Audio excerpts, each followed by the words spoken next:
بسم اللہ الرحمن الرحیم۔ موجودہ فتنہ، فساد اور بلا، وبا، آزمائش اور امتحان کے زمانے میں اور اس وقت مسلمانان ہند اور مختلف ممالک میں مسلمان جن مصیبتوں سے دوچار ہیں، اور ایک تو آسمانی بلا وبا ہمارا پیچھا نہیں چھوڑ رہی ہے، اللہ تعالی ہم سے ناراض ہے، اور جب اللہ تبارک و تعالیٰ جب کسی قوم سے ناراض ہوتا ہے تو زمین والوں کو بھی ناراض کرا دیتا ہے، تو زمین والے بھی ہم سے ناراض ہیں۔ کہیں بھی جائیے مسلمانوں کے لیے کوئی وقار، ان کا مقام، ان کی عزت مٹی میں مل چکی ہے، اور ہم دیکھ رہے ہیں کہ ہندوستان میں جن حالات سے مسلمان دوچار ہو رہے ہیں، یہ بہت دکھ کی بات ہے کہ کب یہ ظالم حکمران مسلمانوں سے ان کو نجات ملے گی، مسلمانوں سے یہ کب اپنے ظلم و ستم اور طاقت کے بل بوتے پر جو کچھ بھی کر رہے ہیں، کب انہیں نجات ملے گی؟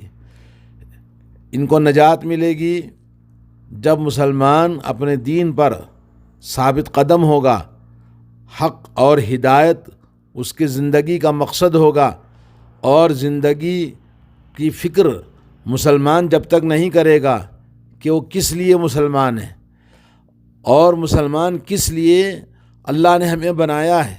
اللہ تعالیٰ نے جب ہمیں مسلمان بنایا اور اس نعمت اسلام کی ناقدری اور نعمت اسلام کی توہین اور نعمت اسلام کی ہم نے خود پامال کر دیا، تو اللہ تبارک و تعالیٰ نے ہمیں ذلیل اور رسوا کر دیا۔ جیسا کہ حضرت عمر رضی اللہ تعالیٰ عنہ نے کہا، نحن قوم عزنا اللہ بالاسلام، ہم وہ قوم ہیں جن کو اللہ عز و جل نے اسلام کے ذریعے عزت اور سربلندی عطا فرمایا ہے۔ مہما طلبنا العزت بغیرہ اذلنا اللہ، جب ہم نے عزت کو ڈھونڈا اور عزت کو تلاش کیا اسلام کے غیر میں، تو اللہ نے ہمیں ذلیل کر دیا۔ ومن یبتغی غیر الاسلام دینا فلن یقبل منہ، اسلام کے علاوہ کوئی بھی راستہ اپناتے ہیں تو اللہ رب العالمین کے یہاں وہ گمراہی کا، اور اللہ تعالیٰ اس کو قبول نہیں کرتا ہے۔ اور اسی طرح سے نبی علیہ الصلوۃ والسلام نے فرمایا، من عمل عملا لیس علیہ امرنا فہو رد، اگر کوئی بھی عمل کوئی انسان کرتا ہے اور وہ عمل نبی کی سنت میں نہیں ہے، نبی کی سنت اور طریقے میں دلیل نہیں ہے، تو وہ مردود ہے، غیر مقبول ہے، اور وہ بدعت ہے یا تو گمراہی ہے۔ آج مسلمانوں کی اکثریت اس چیز سے محروم ہے کہ آج ہم دین میں حق پر، ہدایت پر ثابت قدمی نہیں ہے۔ اس لیے آج ضرورت ہے ہم ہر مسلمان، ہر عقل سمجھدار جو بھی مسلمان ہے کہ وہ فکر کرے اپنے آپ کی، قوا انفسکم واہلیکم نارا، اپنے آپ کو، اپنے گھر والوں کو جہنم سے بچا لو۔ بچانے کے لیے ایک ہی راستہ ہے کہ ہر انسان کوشش کرے، اپنے آپ کو اللہ سے کی طرف رجوع کرے، توبہ کرے، اور اس کے لیے آئیے میں آپ کو کچھ وسائل، کچھ اسباب اور کچھ چیزیں جس سے ہم دین میں ثابت قدمی اور حق اور ہدایت پر ثابت قدمی حاصل کر سکتے ہیں۔ ہر مسلمان کو فکر کرنے کی ضرورت ہے، اپنے گھر والوں کی فکر کرنے کی ضرورت ہے۔ آج عیاشی، بے حیائی، فحش ہم نے اپنے گھروں میں رکھا ہے، موبائل میں رکھا ہوا ہے، اور ہر وقت لوگ اسی میں مگن ہیں، اور پھر گلا شکوہ ایک عام ہو گیا ہے کہ حکومت ہم پر ظلم کرتی ہے، فلاں آدمی ہم پر ظلم کرتا ہے، ہمارے کام، ہماری چیزیں، لا حول ولا قوت الا باللہ، گلا اور شکوہ اور رونے کے علاوہ کوئی نہیں ہے۔ یہ قوم اگر اسی طرح سے رہے گی تو ہلاک ہو جائے گی، ختم ہو جائے گی۔ اس لیے آج ہمیں ضرورت ہے کہ ہم ہوش میں آئیں، اپنے آپ کو بنائیں۔ آئیے کچھ چیزیں آپ کو بتاتا ہوں، ان میں سے سب سے پہلی چیز ہے، نمبر 1، کثرت دعا کثرت سے کرنا ہے، اور اللہ رب العالمین کی بارگاہ میں رجوع ہونا ہے۔ انابت اللہ، رجوع اللہ، اور مناجات اللہ، اللہ تعالیٰ کی بارگاہ میں مناجات کرنا۔ اور کیونکہ اللہ رب العالمین نے فرمایا، حدیث اللہ کے نبی صلی اللہ علیہ وسلم کی حدیث ہے، ان قلوب بنی آدم بین اصبعی الرحمن، تمام انسانوں کے دل اللہ رب العالمین کی 2 انگلیوں کے بیچ میں ہے۔ اللہ تعالیٰ جیسے چاہتا ہے دلوں کو پھیر دیتا ہے، اور جیسے چاہتا اللہ رب العالمین جس کو چاہتا ہے ہدایت سے نوازتا ہے، اور جس کو چاہتا ہے وہ گمراہ کر دیتا ہے۔ اس لیے کہ حکم اس کائنات میں، اس دنیا میں صرف اللہ عز و جل کا چلتا ہے، اور مخلوق تو ساری اللہ کی مخلوق ہے، اور وہ اللہ رب العالمین اسی کو ہدایت دیتا ہے جو اللہ کی طرف آتا ہے اور اللہ کی بارگاہ میں کثرت سے دعا کرتا ہے، تو وہ انسان اپنے دین کی حفاظت کرنے والا ہوگا، اور وہی شخص دعائیں کثرت کے ساتھ کرے، جیسا کہ نبی علیہ الصلوۃ والسلام اللہ کے نبی اور پیغمبر ہونے کے باوجود ہمیشہ اللہ تعالیٰ سے ثبات قدمی کی اللہ سے دعا کرتے تھے۔ یا مقلب القلوب ثبت قلوبنا علی طاعتک، اے دلوں کے پھیرنے والے ہمارے دلوں کو تیری اطاعت و فرما برداری پر پھیر دے، کیونکہ یثبت اللہ الذین آمنوا بالقول الثابت فی الحیات الدنیا وفی الآخرہ۔ اللہ تعالیٰ نے سورہ ابراہیم میں فرمایا کہ اللہ تبارک و تعالیٰ مومنوں کے دلوں کو ثابت قدمی عطا فرماتا ہے، زندگی میں ثابت قدمی عطا فرماتا ہے جو لوگ اللہ تعالیٰ کی توحید پر ہیں، اور قول توحید، قول ایمان جتنا صحیح ہوگا، توحید جتنی صحیح ہوگی، جتنا نبی علیہ الصلوۃ والسلام کی سنتوں کی اتباع اور پابندی ہوگی، اتنا وہ ثابت قدم ہوگا دنیا کے اندر بھی اور آخرت کے اندر بھی۔ تو نبی علیہ الصلوۃ والسلام ہمیشہ دعا فرماتے تھے، ہر قدم پر آپ دعا فرماتے تھے، اور جب گھر سے نکلتے تو آپ دعا فرماتے کہ جب اللہ تعالیٰ سے ثابت قدمی اور گمراہی سے بچنے کے لیے قرآن میں اللہ نے فرمایا ربنا لا تزغ قلوبنا بعد اذ ہدیتنا وہب لنا من لدنک رحمہ انک انت الوہاب، اے پروردگار ہمارے دلوں کو گمراہ نہ کیجیے ہدایت کے بعد میں۔ اللہ تعالیٰ سے ہدایت ہمیں ملی ہے، دین اسلام ہمیں ملا، ہم مسلمان ہیں، مگر ہم نے ہدایت کو کھو دیا ہے، تو اس کے لیے حاصل کرنے کے لیے ضروری ہے کہ ہم اللہ تبارک و تعالیٰ سے کثرت کے ساتھ دعا کریں۔ دوسری چیز ہے قرآن کریم۔ یہ قرآن کریم وہ زمانے میں معزز سے مسلمان ہو کر آج ہم خوار ہوئے تاریک قرآن ہو کر قرآن مجید کو ہم نے چھوڑ دیا۔ قرآن مجید اللہ کی کتاب، ہدایت والی کتاب ہے، اور ہماری زندگیوں کی اصلاح کرنے والی، اور ہمارے معاشرے کی اصلاح کرنے والی، اور دین میں استقامت پیدا کرنے والی، دنیا اور آخرت کی تمام سعادتیں اور خوشیاں اور فلاح اور بہبودی اللہ نے اس قرآن میں رکھی ہے۔ اللہ تعالیٰ فرماتا ہے ان ھذا القرآن یہدی للتی ہی اقوم، قرآن کے ساتھ میں یہ اللہ رب العالمین کا حکم یاد رکھیں کہ یہ قرآن مجید اسی کو ہدایت دیتا ہے جو سیدھے راستے پر چلنا چاہتا ہے۔ جو ٹیڑھا آدمی ہے اس کو ہدایت نہیں ملنے والی۔ تو آدمی کو چاہیے کہ فکر کرے ان حالات میں، اگر اپنے آپ کو اگر ثابت قدم رہنا چاہتے ہیں اپنے ملک میں، اپنے مقام میں، اور تو ایک ہی راستہ ہے، دین کی طرف پلٹ کر آئیں۔ اور اللہ نے فرمایا یہ قرآن مجید اسی کو ہدایت دے جو سیدھا آدمی ہے۔ ٹیڑھے آدمی کو، جیسے شراب خانے میں کوئی بیٹھا شراب پی رہا ہے تو اس کو کان پکڑ کے اللہ تعالیٰ نہیں نکالتے۔ مسجد کے سامنے سے مسلمان گزر رہا ہے، اذان ہو رہی ہے، نماز ہو رہی ہے، مسجد میں لوگ نماز پڑھ رہے ہیں لیکن یہ نماز نہیں پڑھتا، مسجد کے سامنے سے گزرتا ہے، تو اللہ تبارک و تعالیٰ اس کا کان پکڑ کے مسجد میں نہیں لاتے جب تک کہ اس کے دل کے اندر اس بات کا احساس نہ ہو کہ مجھے نماز پڑھنا ہے، مجھے برائی نہیں کرنی ہے۔ تو یہ قرآن مجید بھی اسی کو ہدایت دیتا ہے جو آدمی اپنے رب کے خوف سے، اللہ تعالیٰ کے قرآن سے ہدایت حاصل کرتا ہے۔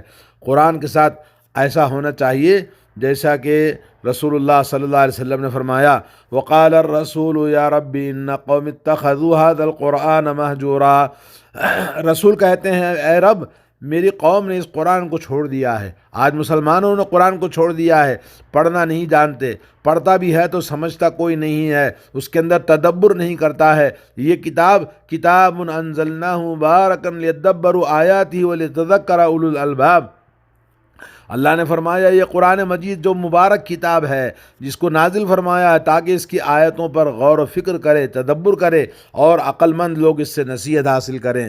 آج اس کو پڑھنے والے کہاں ہیں، تدبر کرنے والے کہاں ہیں، قرآن کو سمجھنے والے کہاں ہیں؟ اور وَإِذَا تُلِيَتْ عَلَيْهِمْ آيَاتُهُ زَادَتْهُمْ ایمانا، جب قرآن مجید پڑھا جاتا ہے تو ایمان زیادہ ہوتا ہے اور ایمان کی ثابت قدمی اس کو حاصل ہوتی ہے۔ دنیا اور آخرت کی کامیابی اللہ نے صرف قرآن مجید میں رکھی ہے۔ تو ہمیں چاہیے کہ ہم اپنی زندگیوں کو اصلاح کریں اور اللہ رب العالمین کی اس کتاب کو جو آج ہم نے چھوڑ رکھا ہے اپنے دین کی طرف پلٹ کر آئیں۔ ہر گھر میں قرآن کی فکر کی جائے، ہر گھر میں قرآن کی تلاوت کی آواز آئے، ہر گھر میں ہر مرد عورت بچہ بڑا بوڑھا جوان سب قرآن مجید کو پڑھنے لگ جائیں تو پھر انشاءاللہ انقلاب آئے گا مسلمانوں میں۔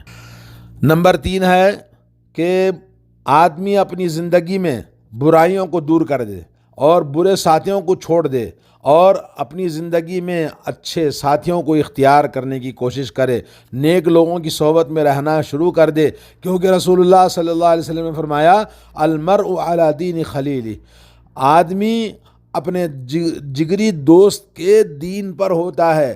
فَلْيَنْظُرْ أَحَدُكُمْ مَنْ يُخَالِلُهُ، تو تم میں سے ہر آدمی کو اس بات پر غور کرنا ہے کہ وہ کس کو دوست بنا رہا ہے۔ آج ہمارے دوست جن کے معاشرے میں ہم رہتے ہیں وہ سارے کے سارے فاسق اور فاجر لوگ ہیں جو جھوٹ، دھوکہ، غداری، بے وفائی، دھوکے بازی اور زندگی سب تباہ کر دیا ہے، آپس میں ایک دوسرے کے ساتھ مل کر پورا معاشرہ گندا ہو چکا ہے۔ رسول اللہ صلی اللہ علیہ وسلم نے فرمایا مثل الجلیس صالح و مثل الجلیس سوء، نیک انسان کی صحبت کی مثال اور برے انسان کی صحبت کی مثال ایسی ہے کہ جیسے کوئی آدمی اگر عطر کی دکان میں جائے تو وہاں پر عطر خریدے، پرفیوم خریدے تو خوشبو اس کے ساتھ آئے گی۔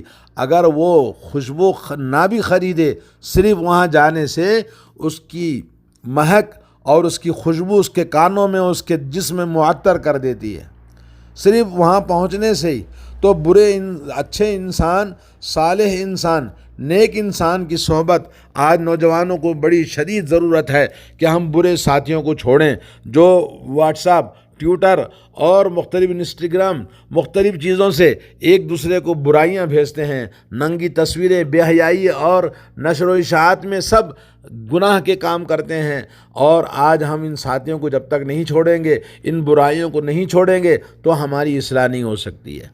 ضروری ہے جیسا کہ اللہ کے نبی صلی اللہ علیہ وسلم کے پاس ایک شخص آیا جس نے 100 انسانوں کو قتل کیا تھا۔ اللہ کے نبی نے کیا فرمایا؟ بولا جاؤ تم جہاں رہتے ہو وہ زمین اچھی نہیں ہے، وہاں کے لوگ اچھے نہیں ہیں، ان کی صحبت چھوڑو، نیک لوگوں کی صحبت میں چلے جاؤ۔ تو دوستو ضروری ہے کہ آج ہم اپنے دوستوں کو بدلیں۔ اللہ کے نبی نے فرمایا نیک انسان کی مثال کیسی ہے؟ جس کی صحبت ہم اختیار کرتے ہیں جیسے خوشبو ہم نے خریدا نہیں لیکن اس کی صحبت میں بیٹھنے سے خوشبو تو ہمارے اندر آئے گی، اس کا کچھ نہ کچھ اثر ہوگا۔ تو وہ برائی نہیں کرتا ہے اور نہ آپ کو برائی سکھاتا ہے بلکہ نیکی سکھائے گا، علم سکھائے گا۔ اور برے انسان کی مثال اللہ کے نبی نے بتایا کہ جیسے لوہار کی بھٹی میں اگر آپ چلے گئے تو وہاں کی چنگاری سے آپ کے کپڑے جل جائیں گے، یعنی وہ انسان آپ کو برائی سکھائے گا، آپ کو جہنم میں لے جائے گا۔ اگر وہ برائی نہ بھی سکھائے تو کم از کم اس کی صحبت میں بیٹھنے سے، جیسے لوہار کی بھٹی میں جانے سے دھواں آپ کے کپڑوں میں لگے گا، دھواں آپ کے اندر جائے گا تو دھواں کی بدبو تو آپ کے اندر آئے گی، اس کی صحبت میں بیٹھنے سے نحوست آپ کے اندر آئے گی۔ تو اس لیے آدمی کو اپنے زندگی کا محاسبہ کرنے کی ضرورت ہے۔ اور اللہ رب العالمین نے فرمایا وَاصْبِرْ نَفْسَكَ مَعَ الَّذِينَ يَدْعُونَ رَبَّهُمْ بِالْغَدَاةِ وَالْعَشِيِّ، اے نبی صلی اللہ علیہ وسلم آپ ان لوگوں کے ساتھ میں رہیے جو اپنے رب کو صبح اور شام یاد کرتے ہیں اور اللہ کی رضامندی کو ڈھونڈتے ہیں، اور ان کے ساتھ آپ ذرا برابر بھی اپنے چہرے کو نہ پھیر لیجیے، اپنی آنکھوں کو ان سے دور مت کیجیے.